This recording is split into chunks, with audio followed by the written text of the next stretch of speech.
suggestions that may help you on your way to a better world.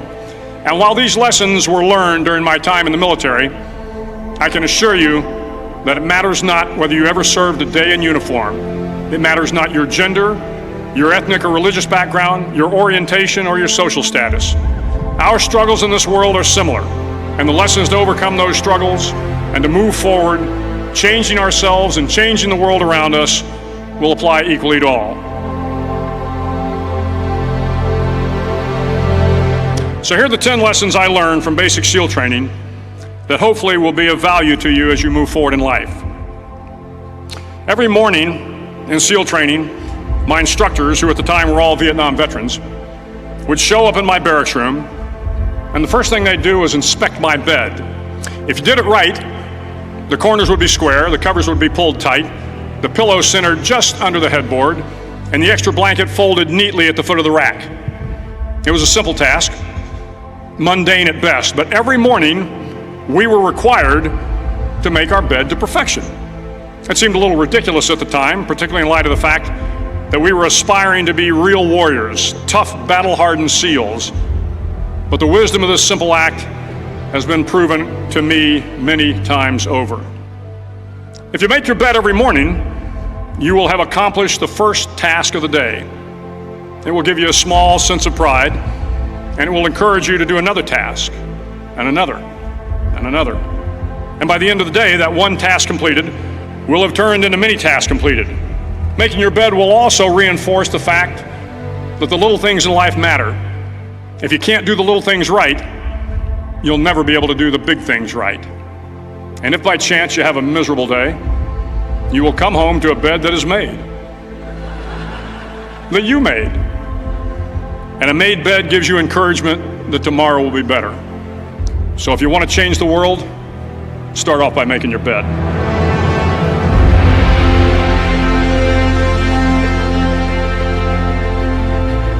During SEAL training, the students are all broken down into boat crews. Each crew is 7 students, 3 on each side of a small rubber boat, and 1 coxswain to help guide the dinghy. Every day your boat crew forms up on the beach and is instructed to get through the surf zone and paddle several miles down the coast. In the winter, the surf off San Diego can get to be 8 to 10 feet high, and it is exceedingly difficult to paddle through the plunging surf unless everyone digs in. Every paddle must be synchronized to the stroke count of the coxswain. Everyone must exert equal effort, or the boat will turn against the wave and be unceremoniously dumped back on the beach. For the boat to make it to its destination, everyone must paddle. You can't change the world alone. You will need some help. And to truly get from your starting point to your destination takes friends, colleagues, the goodwill of strangers, and a strong coxswain to guide you. If you want to change the world, find someone to help you paddle. Over a few weeks of difficult training, my SEAL class, which started with 150 men, was down to just 42. There were now 6 boat crews of 7 men each. I was in the boat with the tall guys, but the best boat crew we had was made up of the little guys, the Munchkin crew we called them. No one was over 5'5". The Munchkin boat crew had 1 American Indian, 1 African American, 1 Polish American, 1 Greek American, 1 Italian American, and 2 tough kids from the Midwest. They out-paddled, outran, and outswam all the other boat crews.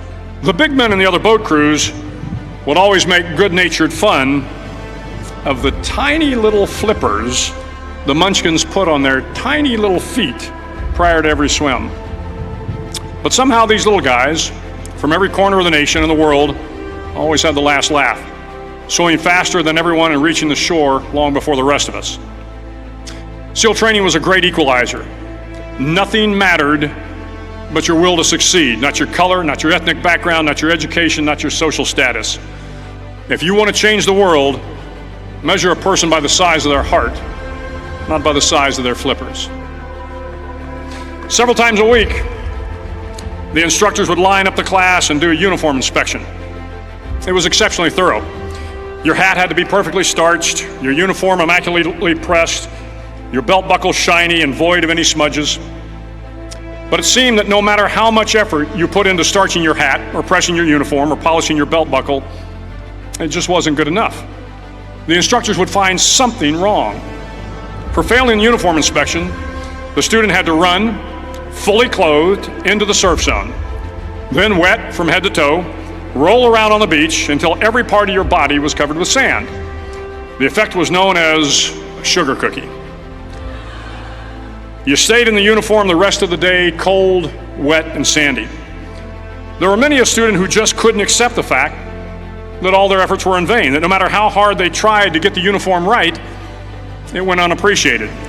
Those students didn't make it through training. Those students didn't understand the purpose of the drill. You were never going to succeed. You were never going to have a perfect uniform. The instructors weren't going to allow it. Sometimes, no matter how well you prepare or how well you perform, you still end up as a sugar cookie. It's just the way life is sometimes. If you want to change the world, get over being a sugar cookie and keep moving forward. Every day during training, you were challenged with multiple physical events: long runs, long swims, obstacle courses, hours of calisthenics, something designed to test your mettle.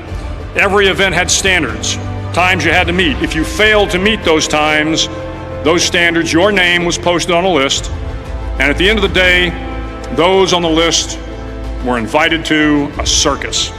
A circus was 2 hours of additional calisthenics, designed to wear you down, to break your spirit, to force you to quit. No one wanted a circus. A circus meant that for that day, you didn't measure up. A circus meant more fatigue, and more fatigue meant that the following day would be more difficult and more circuses were likely. But at some time during SEAL training, everyone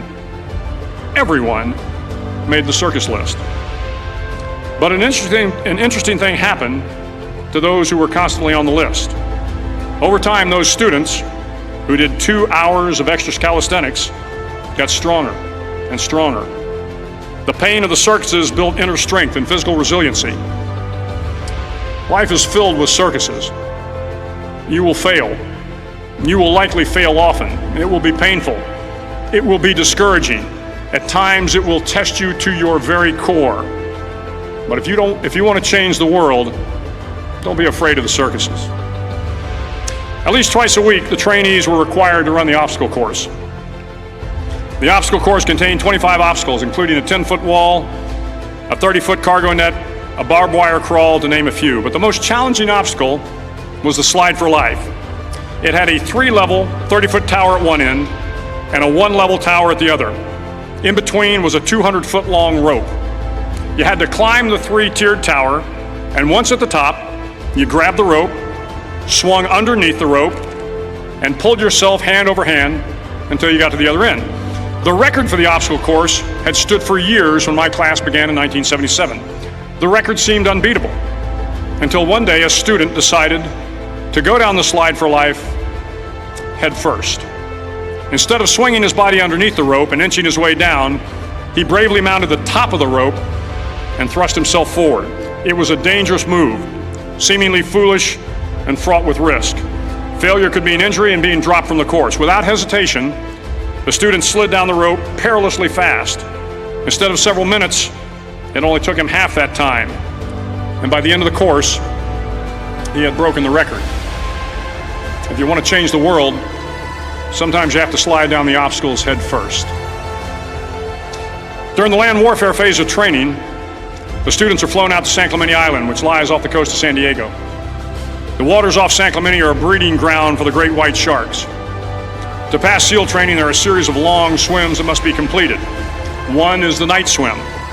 Before the swim, the instructors joyfully brief the students on all the species of sharks that inhabit the waters off San Clemente. They assure you, however, that no student has ever been eaten by a shark, at least not that they can remember. But you are also taught that if a shark begins to circle your position, stand your ground. Do not swim away. Do not act afraid. And if the shark, hungry for a midnight snack, darts towards you, then summons up all your strength and punch him in the snout, and he will turn and swim away. There are a lot of sharks in the world. If you hope to complete the swim, you will have to deal with them. So if you want to change the world, Don't back down from the sharks. As Navy SEALs, one of our jobs is to conduct underwater attacks against enemy shipping. We practice this technique extensively during training. The ship attack mission is where a pair of SEAL divers is dropped off outside an enemy harbor and then swims well over 2 miles underwater, using nothing but a depth gauge and a compass to get to the target. During the entire swim, even well below the surface, there is some light that comes through. It is comforting to know that there is open water above you. But as you approach the ship, which is tied to a pier, the light begins to fade. The steel structure of the ship blocks the moonlight. It blocks the surrounding street lamps. It blocks all ambient light. To be successful in your mission, you have to swim under the ship and find the keel, the center line, and the deepest part of the ship. This is your objective. But the keel is also the darkest part of the ship, where you cannot see your hand in front of your face, where the noise from the ship's machinery is deafening, and where it gets to be easily disoriented, and you can fail. Every SEAL knows that under the keel, at that darkest moment of the mission, is a time when you need to be calm, when you must be calm, when you must be composed, when all your tactical skills, your physical power, and your inner strength must be brought to bear. If you want to change the world, you must be your very best in the darkest moments. The 9th week of training is referred to as Hell Week. It is 6 days of no sleep, constant physical and mental harassment, and one special day at the Mud Flats. The Mud Flats are an area between San Diego and Tijuana where the water runs off and creates the Tijuana Sloughs, a swampy patch of terrain where the mud will engulf you. It is on Wednesday of Hell Week that you paddle down to the Mud Flats and spend the next 15 hours trying to survive the freezing cold, the howling wind, and the incessant pressure to quit from the instructors. As the sun began to set that Wednesday evening, my training class, having committed some egregious infraction of the rules, was ordered into the mud. The mud consumed each man till there was nothing visible but our heads. The instructors told us we could leave the mud if only 5 men would quit. Only 5 men, just 5 men, and we could get out of the oppressive cold. Looking around the mud flat, it was apparent that some students were about to give up. It was still over 8 hours till the sun came up. 8 more hours of bone-chilling cold. The chattering teeth and the shivering moans of the trainees were so loud, it was hard to hear anything. And then one voice began to echo through the night. One voice raised in song. The song was terribly out of tune, but sung with great enthusiasm. One voice became 2, and 2 became 3, and before long, everyone in the class was singing. The instructors threatened us with more time in the mud if we kept up the singing, but the singing persisted, and somehow the mud seemed a little warmer, and the wind a little tamer, and the dawn not so far away. If I have learned anything in my time traveling the world, it is the power of hope, the power of one person, a Washington, a Lincoln, King, Mandela, and even a young girl from Pakistan, Malala. One person can change the world by giving people hope. So if you want to change the world, start singing when you're up to your neck in mud. Finally, in SEAL training, there's a bell. A brass bell that hangs in the center of the compound for all the students to see. All you have to do to quit is ring the bell. Ring the bell, and you no longer have to wake up at 5 o'clock. Ring the bell, and you no longer have to be in the freezing cold swims. Ring the bell, and you no longer have to do the runs, the obstacle course, the PT, and you no longer have to endure the hardships of training. All you have to do is ring the bell to get out. If you want to change the world, don't ever ring the bell. It will not be easy. Start each day with a task completed. Find someone to help you through life. Respect everyone. Know that life is not fair and that you will fail often. But if you take some risks, step up when the times are the toughest, face down the bullies, lift up the downtrodden, and never ever give up. If you do these things, the next generation and the generations that follow will live in a world far better than the one we have today. And what started here will indeed have changed the world